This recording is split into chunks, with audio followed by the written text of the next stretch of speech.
Okay, so good evening, everyone. Thank you for coming out tonight. I know that some of you received this really late notice, but we thank you for coming out and supporting the event, both our speakers, our esteemed panel of speakers, and those of you who are interested in attending grad school and hearing from the panelists.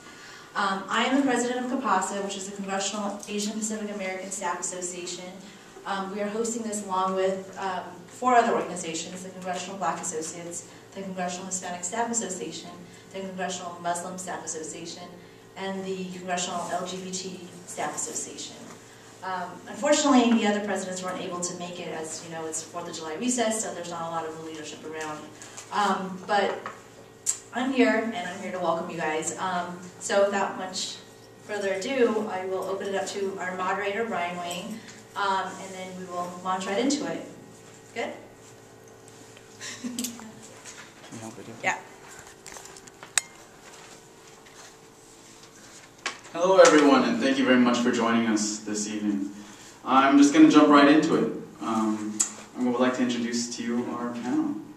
So first up, we have a woman who is the legislative director for Emanuel Cleaver.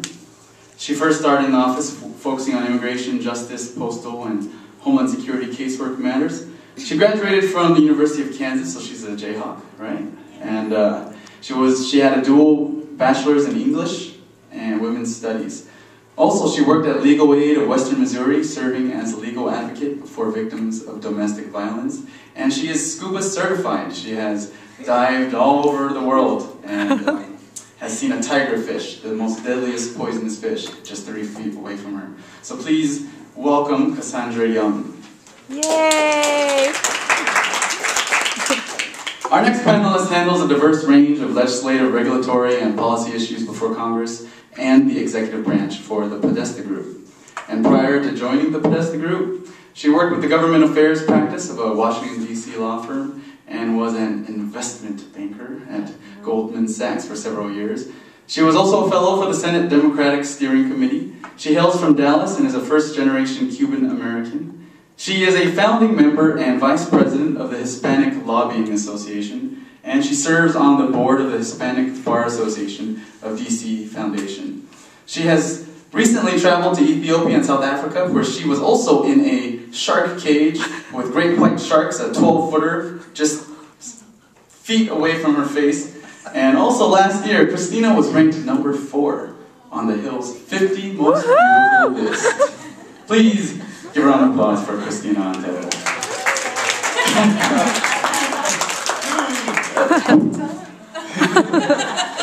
Google. Our next panelist earned her Master's of Public Policy in International Development at the Georgetown Public Policy Institute. She's the Director of Member Outreach for Democratic Caucus Vice Chair Javier Becerra and a former Vice President for CHSA. Prior to life on Capitol Hill, she was a writer and producer for San Diego's NBC affiliate and general manager of her local convention and visitors bureau. She's a founding member of the New Latino Movement, a network of over 1,000 supporters in 30-plus states, helping to engage, train, empower, and connect young progressive Latino community organizers. I actually met her a year ago at an event that NLM sponsored in support of Sonia Sotomayor, and she was interviewed for an article in the Washington Post, like just that same week. She is a renowned salsa dancer and has traveled and performed with the Salsa y Fuego dance company. She has ran several marathons and was a top 10 finalist for Miss Virginia, USA. Whoa. Please welcome Melody Gonzalez.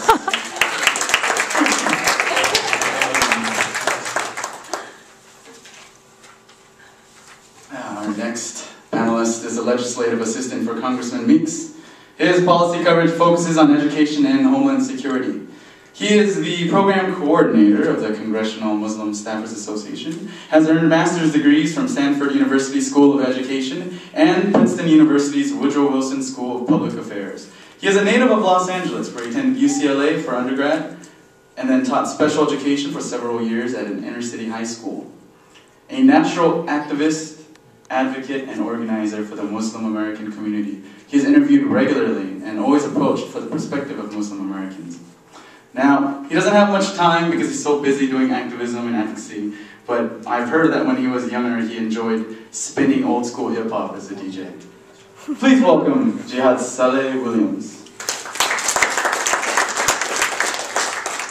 And last but not least, our next panelist is a legislative assistant for Representative Betty McCollum. She has worked as a communications director for Stender for Congress and as the research and policy director on Claire McCaskill's 2006 Senate campaign. In 2005, she was a congressional fellow for the House Ways and Means Trade Subcommittee. She has a BA from Amherst and M.P.A. from Johns Hopkins University's Institute for Policy Studies. She spent a year volunteering as a reporter and research assistant in Zimbabwe. She was awarded the New York Times James Reston Portfolio Award for nonfiction writing. She once crossed the U.S. on a 9-month road trip to document and videotape all kinds of American stories for a website. And I heard that she once enjoyed cello and figure skating in her free time, although I don't think she has as much free time right now. She is one of our professional development co-chairs. Please put your hands together for Irene Lynn.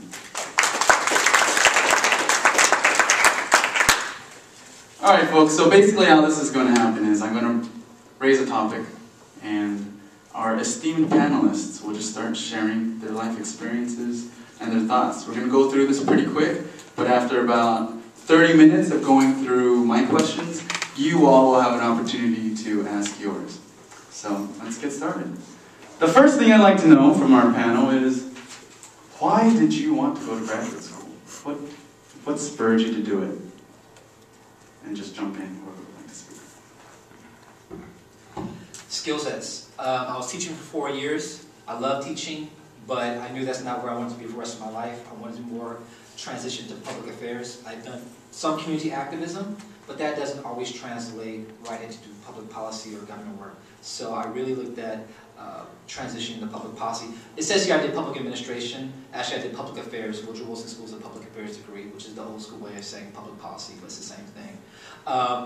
But real quick, to get into Woodrow Wilson School, I knew I probably needed to play towards my educational experience. So I always had the intent of maybe starting off with another master's. So I did the Master's of Arts in Educational Research at Stanford, which kind of played to my educational background, and that helped me leapfrog into public policy at Woodrow Wilson School. And so here I am. I think for me, I knew that I wanted to come back to DC. I had gone to college here and thought I wanted to go into government, and then I quickly sold out and went to Wall Street. So I knew that I wanted to come back to DC. I wanted to do politics, but you know, when you're young and you're Latina and you need some way to be able to build your credibility, I thought having the law degree would be the way to go. I was also very interested in it myself, but I thought that it was a good way to get up to the hill, and instead of starting out on the bottom rung, trying to leapfrog and trying to get into a better position that I would enjoy more. I think for me, I was raised to view education as a source of empowerment, and so for me, education was really important because of some of the stories I heard from my parents growing up. My dad came to this country from Mexico as a young boy who couldn't speak in English, and so he would get paddled and hit in school if he didn't speak in English. All kinds of different stories like that of the school system that he went through. And as a high school student, was told by his counselor that he didn't need to worry about college because he was good with his hands and mechanics would be a great career for him. Mom, on the other hand, similar sort of school system, they grew up in the same neighborhood, was basically told by her high school counselors that she didn't have to worry about college because she was a woman, and so she would get married and find a husband, and that would be that. And fortunately, they both bucked the system and the stereotypes, and Mom took some classes in community college. Dad always kept taking classes even when he was working full-time, raising what ended up being a 3-kid family. And so he earned his doctorate degree, just really kind of an American dream sort of story when I was in high school. So I always wanted to grow up and be like Dad. And after undergrad, and I'm working in 2 different career paths, I finally decided I wanted to take myself to that next level. I had a little itch to do more than I was doing. I was, again, at the news station at the Chamber of Commerce. And for me, I felt like I was doing a lot at a young age. But in order to kind of take myself personally to that next level, I had to leave the warmth of California and go on to grad school, explore a new coast. And so I came out here for a convention.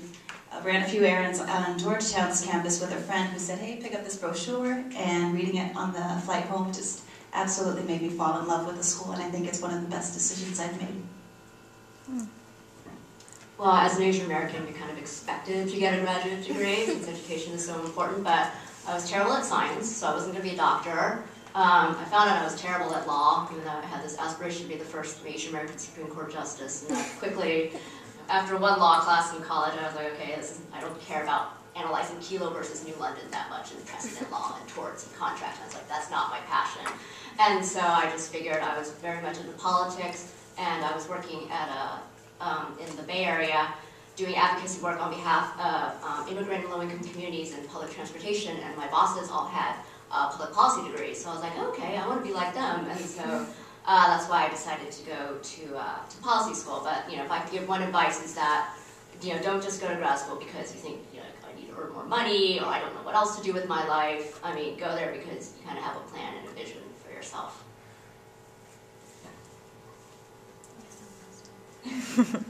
I would echo that same sentiment. I decided to go to grad school because I had an internship at Business and Professional Women, and we did a lot of we had Hill Day like every other day, and we were on the Hill passing out flyers, promoting our cause. And so I decided then that I thought the Hill was a really cool place, but that I wasn't qualified enough. And that I needed at least, a master's degree. So after my internship was up, I knew I wanted to return to the Hill in some way, shape or form. And I went to graduate school, public administration.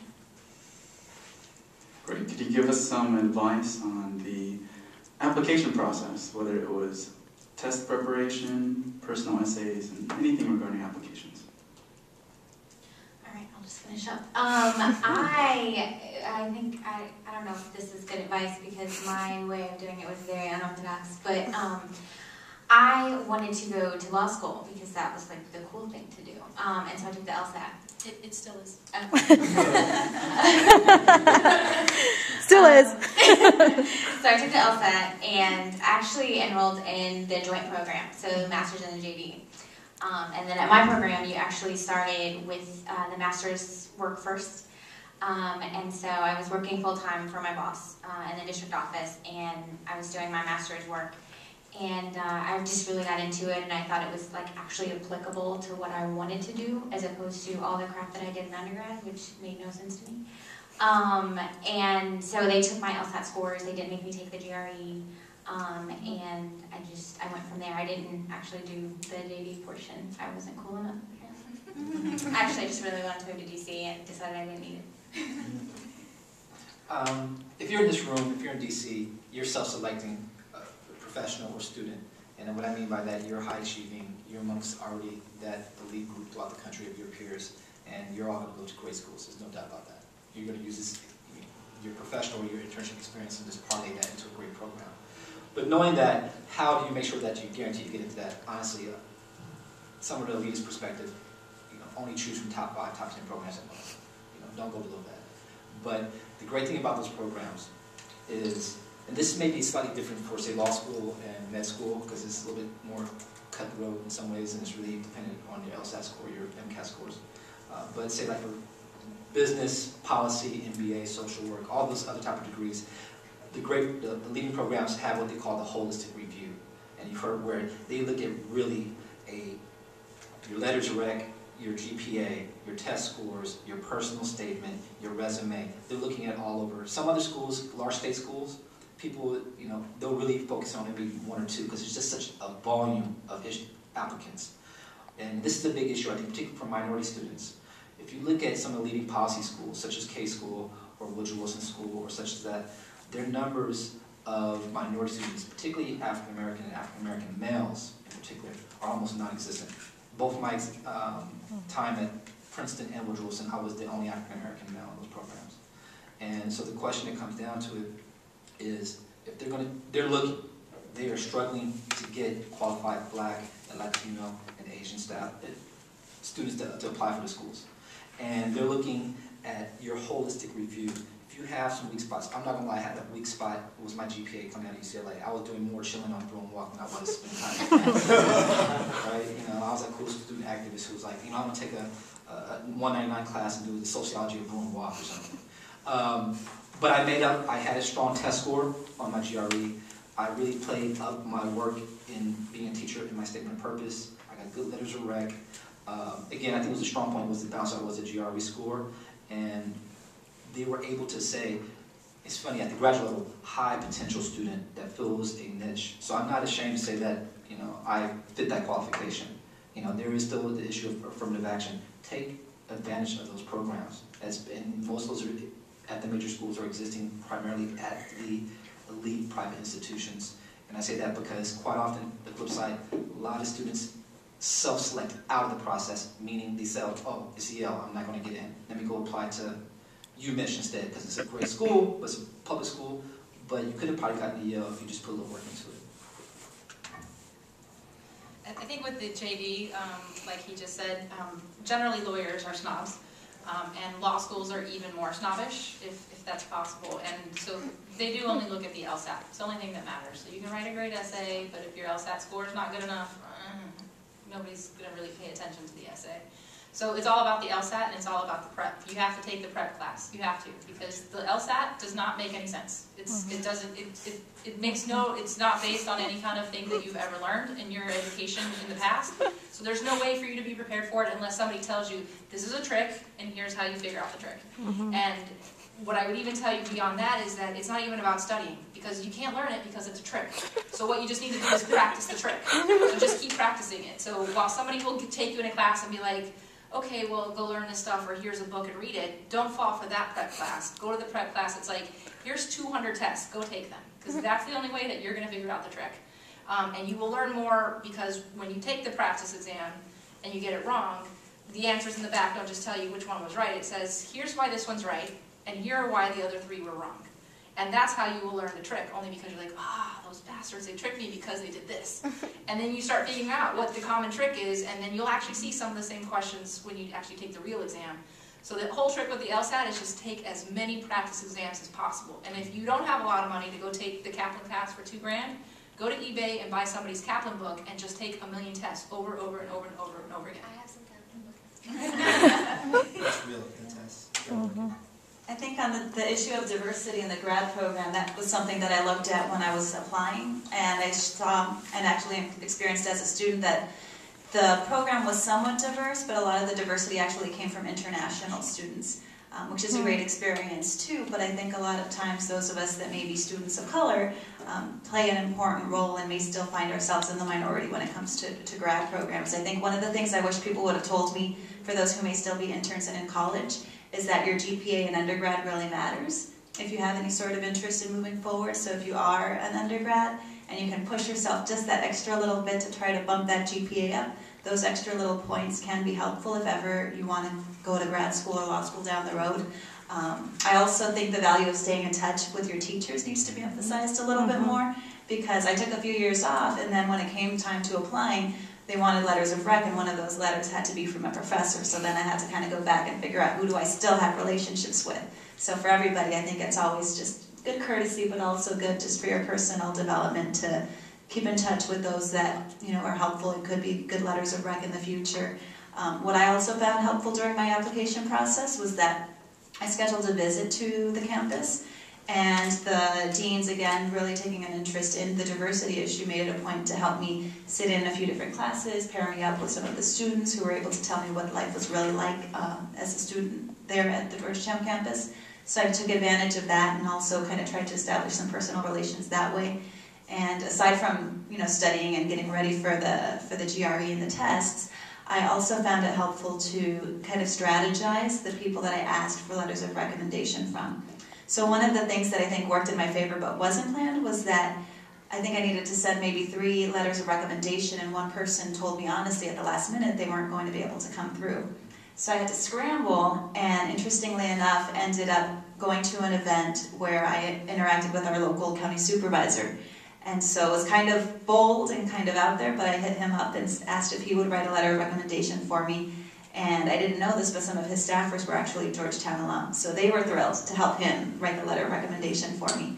And so, you know, I don't know what little factors all calculated to get me into Georgetown, but I do think that the letter of rec from, you know, well-recognized, well-respected individuals is something to keep in mind and try to work for in the applications.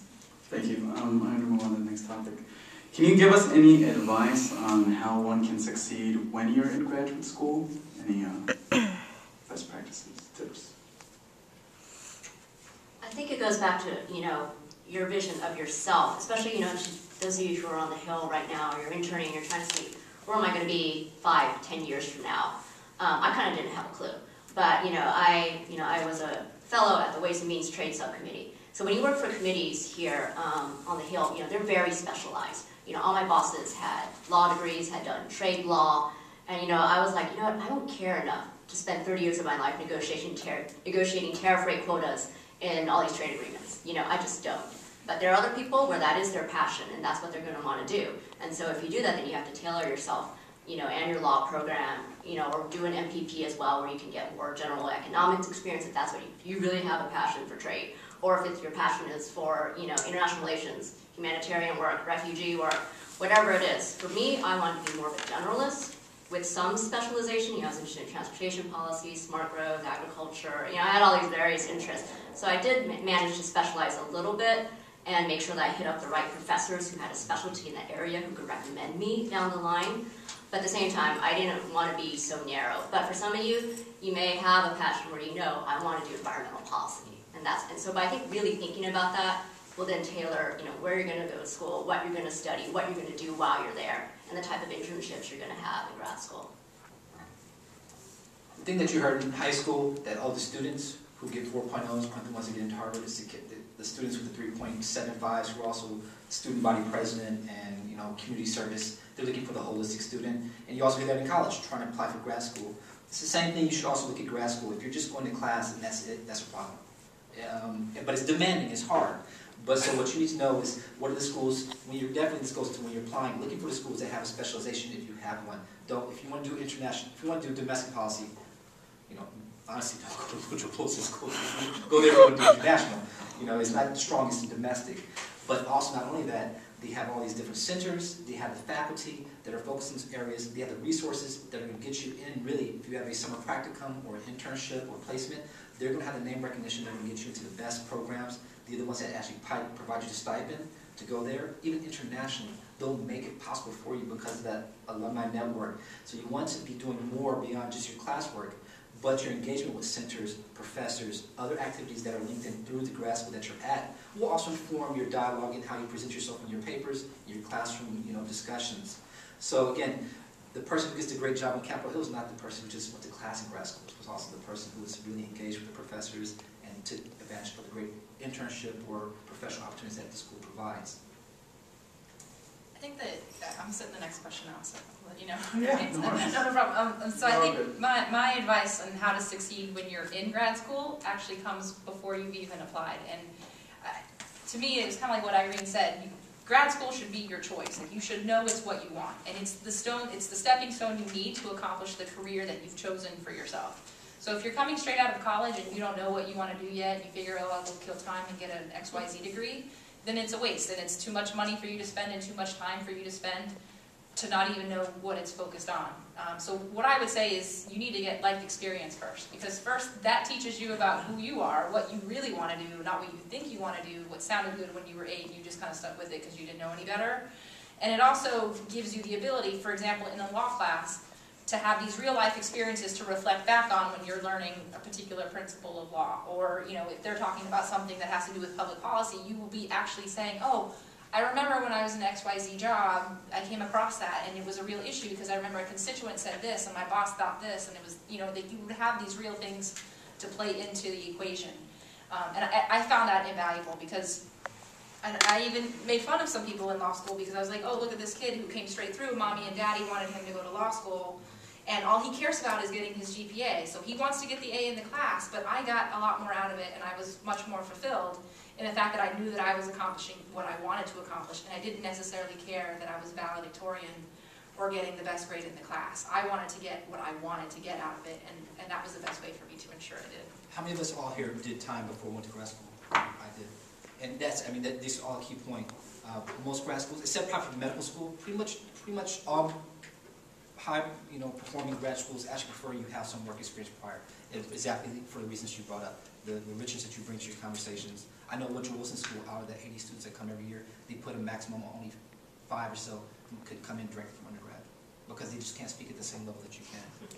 And so it's business school, policy, social work is all the same. So you should consider that doing 2 to 3 years, I think. Yeah, I was just gonna say I couldn't echo that enough. Actually, it was the best thing that I could have ever done by actually interning and working at Legal Aid and figuring out who I was. And part of that was purely academic. I mean, in undergrad, I was, I really want a really good grade. I really need to study hard. I really need to spend more hours. And in grad school, my outlook was totally different. It was like, I am here to learn, and it is your job to teach me. I'm not going to be scared of you. I don't owe you anything. You need to teach me, and if I don't understand, I need to ask you. And so my outlook, I talked to some of my friends who went to law school right after, and they're all scared, and oh my God, this professor's going to do this to me. Like, my outlook on life, because I knew a little bit about myself and who I was and what institutions actually are meant to do, it was just totally different. And there's no way I knew that at 21 or 22. I mean, I just didn't. I didn't have that maturity. All right. Next question. I'd like to know how leadership experiences, public service, clinics, while you were in school, how they contributed to your experience, your academic and professional career. Got me money. I've worked as a research assistant for Georgetown Center for Public and Nonprofit Leadership, and that for me was just a wonderful experience. It was actually part of my student loan financial aid sort of package and arrangement. So I did get stipends. Didn't pay all the bills, but it of course was very helpful, and I think one of the things that was really valuable about it was the fact that I was interacting with some amazing leaders in the nonprofit and leadership worlds who were also very well connected to other people that they could put me in touch with. I was able to work on a lot of case studies and research projects and programs with some leaders that are writing books and known, respected leaders on different types of nonprofit leadership issues that I don't think I would have had access to otherwise had I not worked in that research center. I've always been the type of person to get active and involved in whatever I see around me that catches my eye. And so one of the other things that I really enjoyed doing during my time at Georgetown was working on our public policy conference. And so it was a student-led program, and basically it started off several years back as a morning sort of session. It grew to a half-day thing. And our year, we actually brought it onto Capitol Hill and turned it into a full-day-long event. And as part of that process, we had a great team of people, and we just invited some amazing leaders around town. And what's great, I think, about, like in my experience, being in DC where you have access to all of these different leaders is, as students, we could ask whoever we wanted. The worst thing that they would do is say no. So it was really fun to just go out there, work with my friends on campus, and just throw out letters to people that had worked in all kinds of different administrations and build working relationships with some of those people who now we interact with sometimes for work purposes. So I think being involved, and again, going back to the point of not just going to class and going home, is something that can be really helpful professionally as well as personally.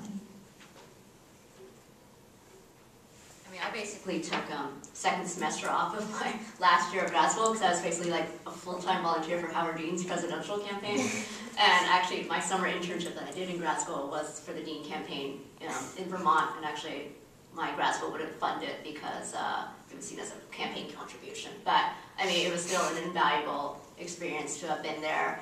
And so basically I was just organizing like Hopkins for Dean stuff and didn't really go to class much.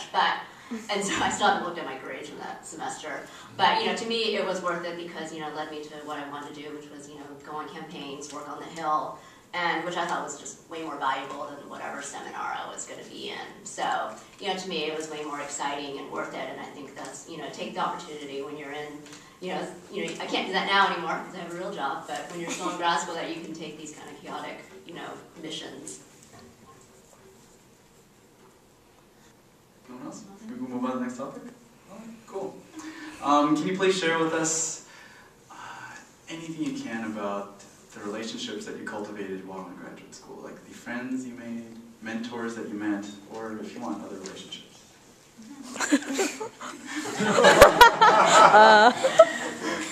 Professor. It says student life. I mean, you're going to make, I'm still real close to my roommate. I have 2 years at Woodrow Wilson. I keep in contact. I think the best way to look at grad school is it's not school anymore. It's professional development. So always perceive your fellow classmates is your first wave of network that's going to go out into the world, and you're going to keep those relationships. And any graduate program worth its weight is going to also help you keep that. So a lot of the major schools, Woodrow Wilson provides us every year an updated list this thick of just the graduate alumni for the past 50 years, where they're at, what organization they're at. And I have the ability to call them, and I've done it for Congressman Weeks. I mean, shit from my shine out, I don't know these people. And he's like, I need someone at the Bill Gates Foundation. I'm like, who the hell I know Bill Gates Foundation? I look through the book, there it is, send them an email, get a response for the congressman. So it's important to build relationships, but that's professional side. There's a lot of fun. You have to take time to release when you're in grad school. It's going to be hard work. There's nothing wrong with that. But I think that also leads to an issue when you're considering grad schools, particularly if you're a city person. I'm used to being on Crenshaw every day of my life in LA, right? And I went to UCLA, so I was having fun all the time. Too much fun. But it was a transition, somewhat with Stanford, but particularly at Princeton, which could be something like Cornell, or one of these schools that are out in the middle of nowhere. It's tough on me. Making that first year was hell. Because it's like, when I knew I shouldn't have been studying on a Friday night, but I decided to take the time off, it was too far to get to New York, and I basically stared at the cinder block wall in my apartment. That's totally depressing. And so, but it was also, my friends were all in the same situation. So quality of life, which is the environment, the location of the school, compared to like what you know is good for you, and the quality of people. And the school is generally pretty diverse, but it was just the environment. You need to take that into consideration when you're looking at a school, if you're urbanite, or if you really, some people do need may need 2 years away from everything just to concentrate. But, so that's important to look at, the type of environment that you need to be successful in school. I think for me, like anything else, I think it's important to have a balance. And so for me, what I thought was interesting about my student experience was that I was exposed to all of these amazing leaders as professors who, were in all of these historic moments. In my case, they had all served in different administrations or different interesting roles, different international organizations. And so I really tried to take advantage of the 2 years that I had in grad school to get to know those professors and those leaders. And to this day, I still email and keep in touch with some of them. And sometimes you see them on Sunday morning talk shows or in different newspaper articles, and it's really cool to be able to point to that name and say, hey, I know that person, I could email them. So on the professional level, keeping in touch with professors was definitely helpful. It was definitely important to be friends with the folks in my class, because that's what helped get me through econ and statistics and all sorts of other tough things. We would sit in the computer labs, and everybody, in our case, they called it a master's program for do-gooders. So everybody was on the same team. We just wanted to make it through this econ class. And so it was really helpful to not just think that I could go out there and take these tests and do these classes and papers on my own, but really to rely on others around me and not be afraid to show my vulnerabilities, but ask for help from the professors and from the teachers. But I also thought, again, just as importantly in keeping that balance, that it was important to have friends that were not involved in that whole grad school circle, because I also at times just needed to vent and just be able to not be constantly stressed and find other sorts of outlets for fun and for that balance. And so I think you want to have your professional relationships, you want to be in constant contact and close with some of your classmates, but also if there's other things that are true to you, and in my case I had other friends and other social circles. I wanted to maintain those ties as well, and I think that was also helpful in supporting me through the program. No one else? We're going to get to the next question. So can you tell us about your lives after graduate school? Anything you like, whether your professional, your career trajectory, your options, how you're dealing with your debt. I generally wanted to answer this question because what I found recently, and I'm usually at Latino-specific events, I'll put that disclaimer out there, so this is more diverse than I'm used to.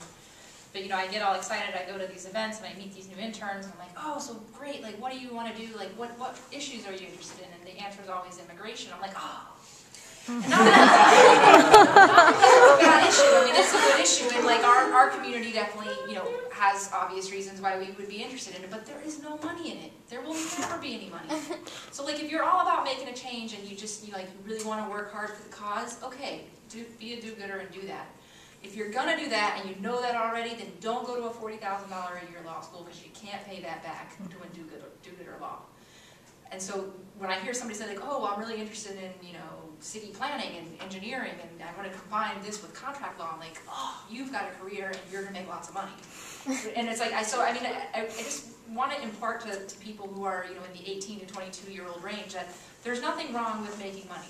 And so while you're still at this point where, like, you know, you're idealistic and you want to change the world, because I wanted to too when I was 18, and then I sold out to Wall Street, like I told you. And there's a lot of benefits to making money, and you can give money to all the causes you care about, and then they like you even more, and they invite you to nice dinners, which is fine for me. Like, that's how I feel like I give back, and I just like want to make sure I put out there that there's going to be a point in your life at some point where you have a significant other and a mortgage payment and mouths to feed, whether that's kids or dogs, that's your choice. But you're going to want to acquire things in your life. And so just when you're thinking about that, like, there are choices that you make throughout your education as well as to like what paths you're going to take. So I just put the little reminder out there to think about now, because it's one thing to be very idealistic in following that path, but think about the practical alternative too, that you need to pay your bills, especially if you're going to go to an expensive institution. And I already told you lawyers are snobs, so they're going to care which law school you went to. So usually the higher names are going to cost a little more, but just another thing to factor in. Yeah, Christina's advice is basically the reason why I didn't go to law school. I mean, it's six-figure debt you're taking on. I did not want to have to go to a corporate law firm representing clients I didn't believe in, soul-sucking away a few years of my life before I get to do what I really want to do. So you have to really think about that. And, you know, the reason why I chose policy school, I have about 1/3 the debt of an average lawyer. And, you know, I'm getting loan forgiveness, thank God, on the Hill. So that really helps, even though we still don't make very much. And I think, you know, you have a lot of options in the policy world. You know, if you want to go into the federal government, if you want to go into a nonprofit. So I knew I can always make, like, a decent amount. Am I ever going to be really wealthy? Probably not.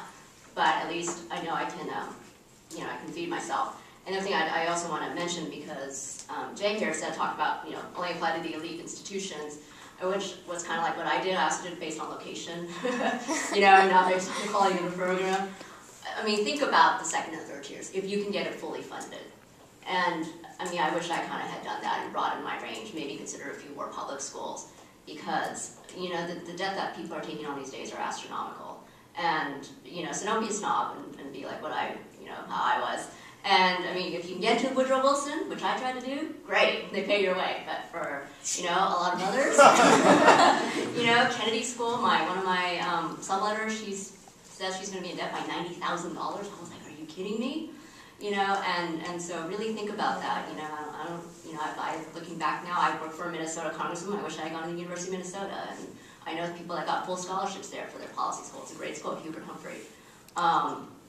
So I just want to put that out there that, you know, it's okay to be not elitist about it, too. I wanted to give a caveat to this. I mean, we're strapped for time in our presentations, but I'm playing to my crowd, to speaking to you, which is largely, you know, students of color and minorities. A lot of the elite schools, what I would say is actually two things. Actually, most of the policy schools are actually the same amount as the law schools. They're just 1 year shorter. So you will still walk out with $100,000 of debt at Kennedy or Woodrow Wilson School, most of these schools see. But again, it's 1 year. That's still $50,000 that you're saving. But a lot of the schools, if you play your cards right, you do your little bit of work up front, you can probably, those schools, at the same time, state schools they don't have the funding. They don't have the scholarships available. Quite often it's the private schools, again, the elite ones, who have the endowments that can't pay for it, but you got to work up for it.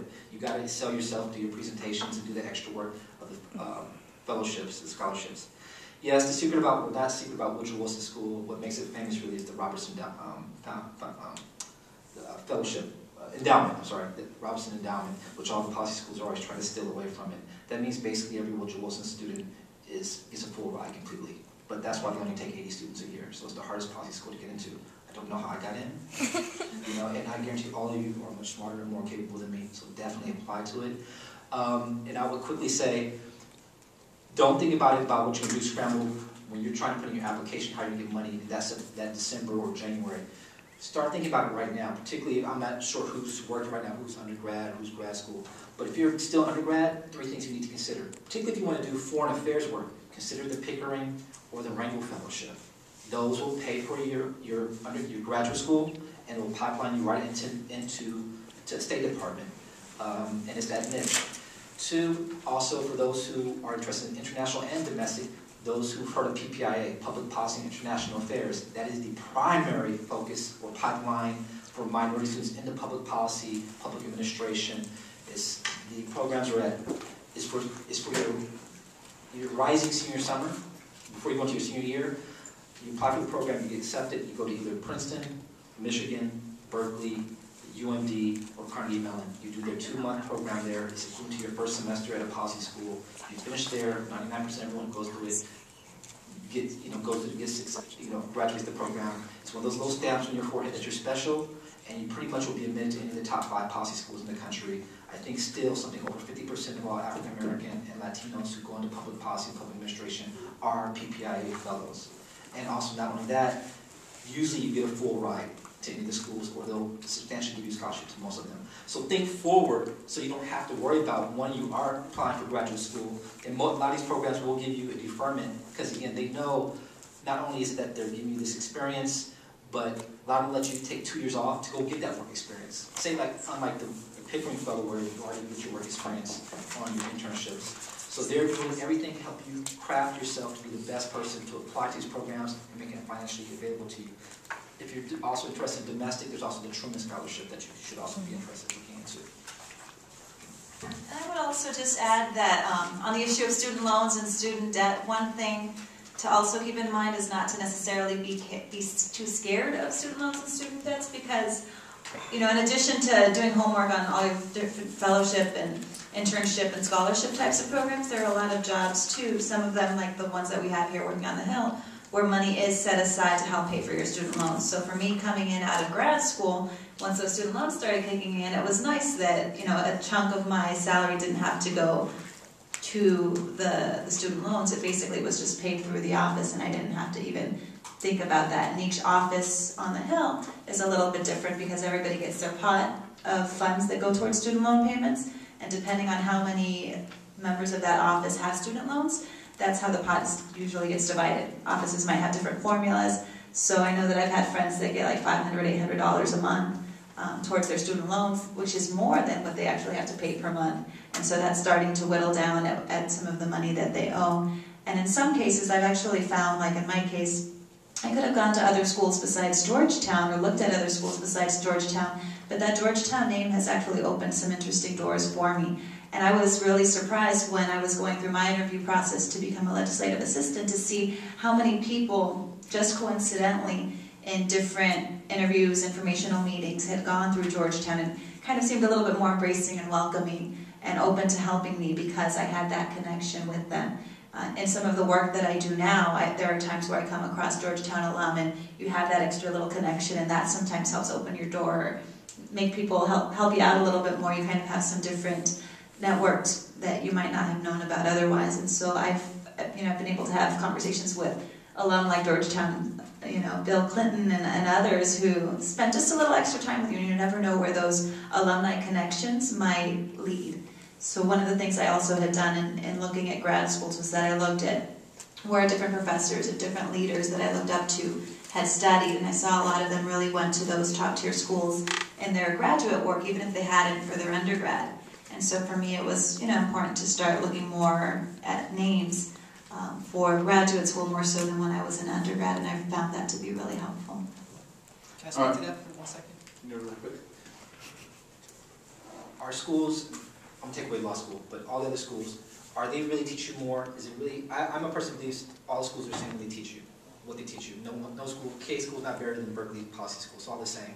But really, what's going to make a difference to me, what I think has been, and this speaks to what she just spoke about the networks, 10 years from now, do I even remember what I learned in my classes, really? Hell no, I don't do. But what's real about my degree is to the overall school name and the network.